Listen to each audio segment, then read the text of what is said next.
buds, ngayong araw na to ay magluluto tayo ng chicken pork, nilaga. At syempre, ito po yung mga ingredients. Meron po tayo dito, manok. At syempre, ito po yung pinaka-pork natin. Tignan nyo gano'ng karami. At ito po yung repolyo at saka yung mais. At gagamit din pala tayo dito ng atsuwete, pampakulay ng ating nilaga. At syempre, ito po yung pamintang buo. 2 beef cubes, kaya naman beef cubes yung gagamitin natin para may lasa pa rin siyang baka. Ito tayo ditong beans, tsaka siling green. At syempre, ito po yung gagamitin natin, sibuyas. Bawang tayo nang magsimula na tayo magluto. So, maglalagay na tayo ng mantika.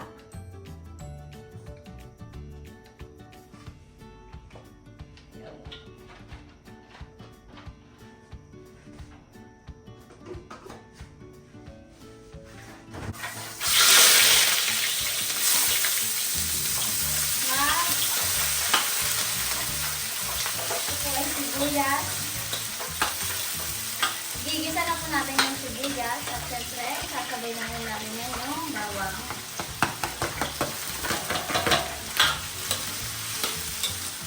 Ito yung ilalagay na rin natin yung baboy. Pinakuluan na pala namin ito kanina. Syempre yung pinagkuluan ng ating baboy yung ilalagay natin sa bowl. Syempre, isasabay na rin natin dyan yung manok.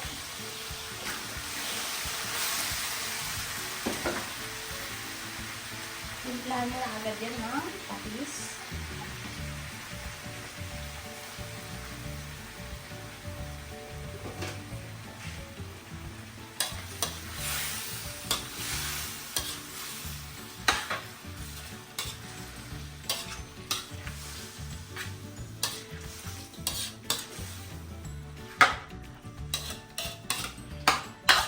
Yan, so ito mga ka-taste buds, haluin muna natin to.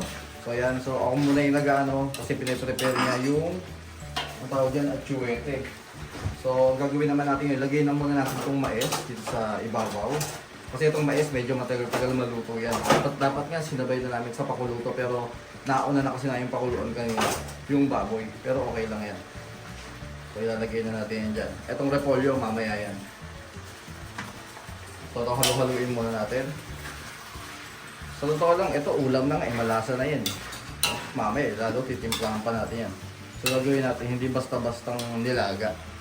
Lalagyan natin ng medyo konting twist. Diba? Para tayong nag-exhibition. So yun, then maya maglalagay tayo doon ng tubig. Hayaan muna natin nag-iit. Ayan, so ito mga taste buds, haluin muna natin ulit ito.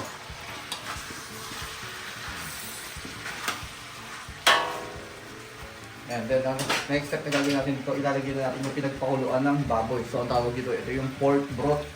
So, dahan-dahan sa paglalagay. So, tingnan natin kung ano. Mamaya siguro magdadagdag pa tayo ng tubig dito. Ayan, dadagdagan pa natin yung sabaw kasi mas masarap maraming sabaw, di ba? So, ayan.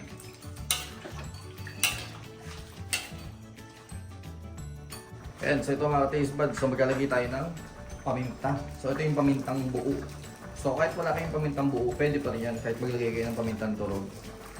So lagay na natin to. Dahil syempre pagkalagay niya, kailangan natin haluin yan.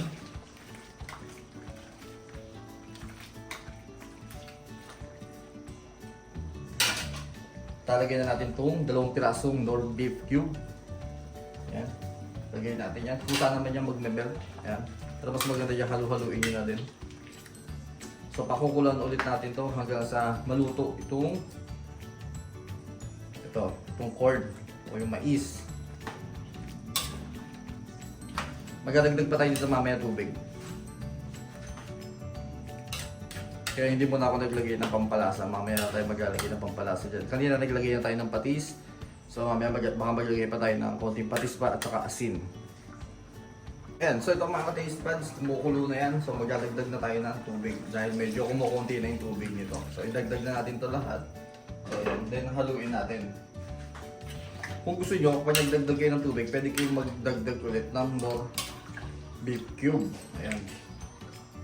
Kung gusto nyo ng mas lasang beef talaga. Pero siguro ito okay na yung dalawa. So ayan. So So, ang gagawin natin dito ulit is pakukuluan muna ulit natin ito. So, pakukuluan na natin yan hanggang sa maluto na talaga itong ating mais. So, yan, pakuluan muna natin yan.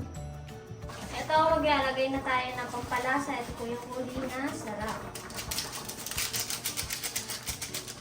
Siyempre, dadagdagan natin yan ng kaunting asin.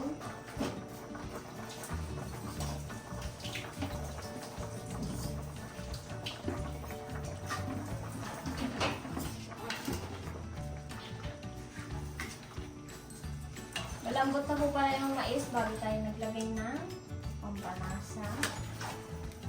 Siyempre, ilalagay na rin natin dito yung siling green. Kaya ngayon lang namin ilagay ito para hindi manghang. Ayan, 4 na piraso.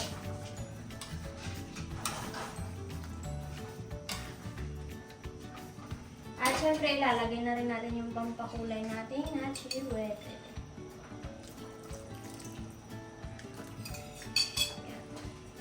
Konti-konti lang. Konti-konti lang.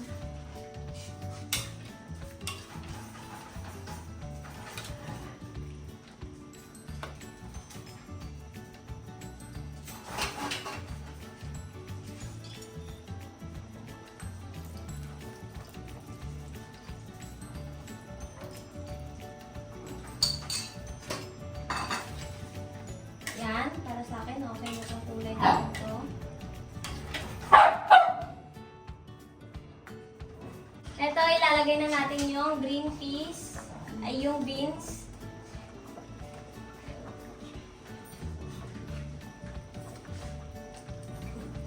Buo lang yan, hindi na namin hiniwa-hiwa. Siyempre, konting kulo, ilalagay na natin yung repolyo. Ito, maglalagay na tayo ng repolyo. Ito.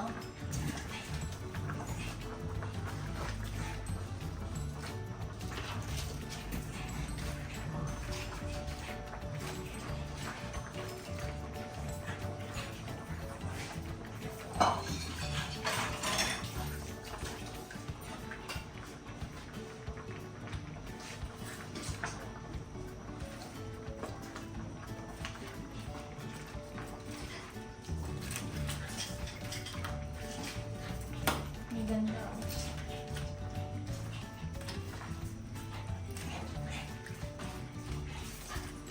Okay, hayaan nyo muna lumambot yung beans tsaka yung repolyo.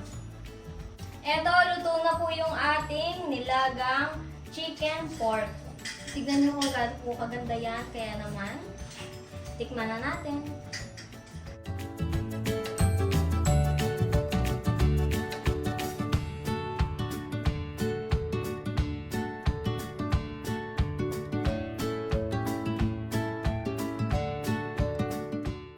Ito mga ka-taste buds, tikman na natin.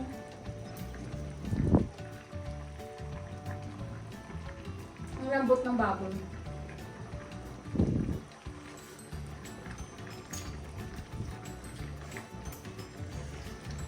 Ay, yung sarap. Kaya naman kung nagustuhan niyo po yung pagluto ko nito, nakita niyo naman po yung proseso kung paano. Huwag niyo po kalimutan mag-like, share, and subscribe.